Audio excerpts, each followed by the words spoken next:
Moving on, for many soybean farmers in eastern Nebraska, 2020 gave producers a rude awakening of the potential for soybean gall midge to cause significant injury and yield loss in their fields. However, with the unwavering support of the Nebraska Soybean Board in conjunction with the North Central Soybean Research Program, an ever-evolving framework of new management strategies, and a better understanding of the threat this pest can pose is becoming a bit less muddled. Nevertheless, as an emerging species, finding successful management strategies can be difficult. I recently spoke with crop protection and cropping systems specialist Justin McMechan to get a better understanding of the difficulties facing researchers when it comes to finding steadfast management practices for this pest. You'll see that there are a number of plants here that are actually infested with soybean gall midge. Soybean gall midge was first identified in Nebraska in 2018. While small in stature, these insects can take a big bite out of your fields. Since initial infestations of this pest have emerged, researchers have seen the distribution of this pest continue to spread. We left 2018 with that large red area that was highlighted, which was like the first look at this insect. So we didn't really know where it was. We were utilizing a lot of clientele, growers, consultants, other ag professionals to help us find it. And so we left that season knowing we kind of captured some of its distribution, but probably not all of it.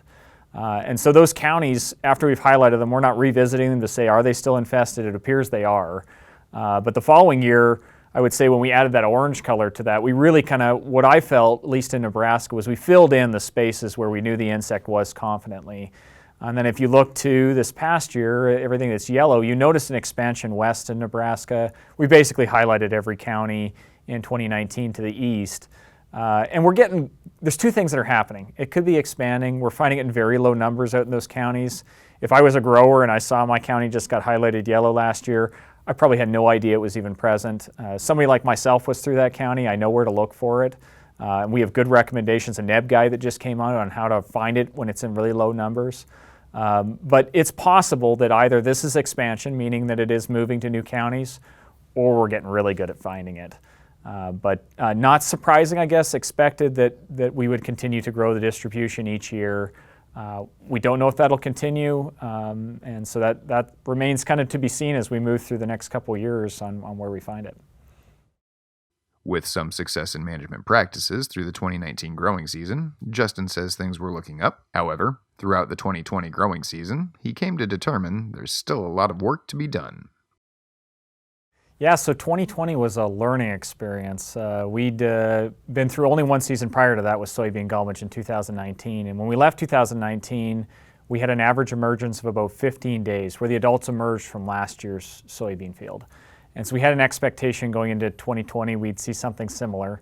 And they emerged for another 10 days beyond that, an average of 25 days, as low as 19 and as high as 34. And that it's a good thing to start with because that set the stage for what types of management we expected to see out of chemistries that we were applying, whether it was in-furrow or T-band, or the foliars that are most common to growers in tackling an insect situation like that.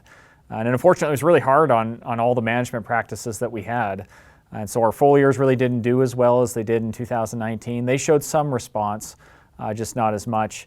And we had planting date studies we had conducted in 2019 look pretty good. In fact, if growers remember what I said at the end of 2019, I said, hey, plant late, which always ticks off all the agronomists, but I said plant late, and there's a chance we could escape the infestation. You'll have to take that quarter bushel, 5/8 of a bushel loss per day to do that, but it might be worth it to escape the insect. And this just shows how hard it is with something new, because it totally did the opposite here in 2020, and it got every planting date all the way through to June 1. And so we've left with two kind of polar opposite years, and what I would tell a grower if they asked me about planting dates this year is I would plant early.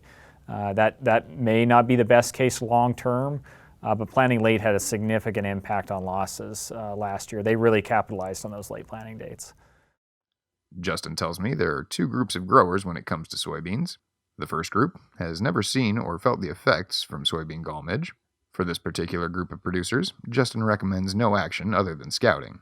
On the other hand, for the soybean growers who have been dealing with this situation the past few seasons, Justin tells me there are several options, but decisions shouldn't be made hastily. So if I was a grower experiencing a lot of pressure, I might delay that planting date a little bit, like I said earlier, not too late.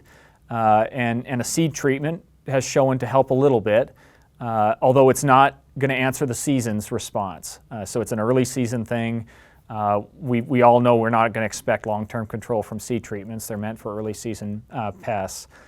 Contemplate a foliar. Again, that's up to the decision of the grower, the amount of pressure they've had. We've got these in-furrow treatments that showed a pretty good response last year. The trick with those treatments is it's 1 year. And if we've learned anything from planting dates and other things, making big investments after 1 year of data has come out is a dangerous thing to do. So we have a hard time doing something against soybean gall midge to control it without disrupting another part of the system. We really don't want to. If you got problems, stick to the website, watch us, things like talking here on Market Journal. We're giving you the most up-to-date information we can, but it's going to take some time to get confident in the strategies in this thing. As planting continues around Nebraska, if your soybean operation happens to be in any of the affected areas, you should be mindful of this particular pest in the months ahead. Reporting for Market Journal, I'm Bill Dodd.